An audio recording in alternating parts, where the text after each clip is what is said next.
demonstrate a real-world example of this idea of hand independence, specifically referring to dynamics. So a great example comes from Chopin's Nocturne, Opus 9, number 2 in E-flat major. Now, a lot of the Chopin nocturnes incorporate this idea of hand independence because the right hand often is going to be lyrical. It often needs to be projected into the hall as if it was a singer.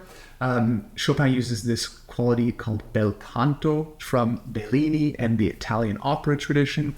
So your right hand is that bel canto.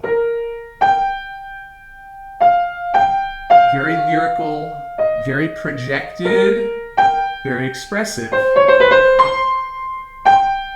If it's not projected sufficiently, it won't be expressive. Now, the left hand, on the other side of this, has to be soft. It has to be supportive.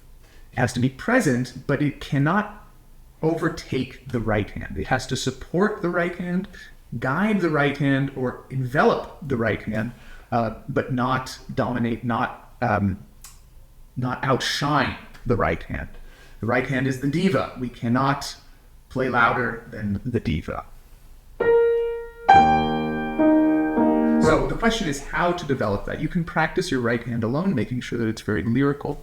You can practice your left hand alone, and like in the exercise I showed you before, you can really strive to find that sensation, that place where you're close to the keys, you're controlling the key speed, not allowing your hand to drop too much into the key, but to control the rate at which the key is being depressed.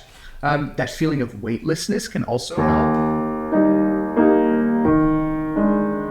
So always a good first step is try to establish these differences hands separately to really feel the physical difference between each hand. Then I would suggest practicing it very slowly.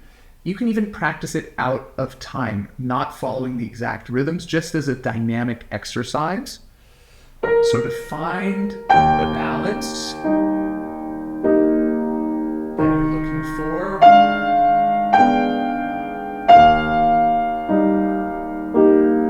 where the right hand is expressive and the left hand is supportive.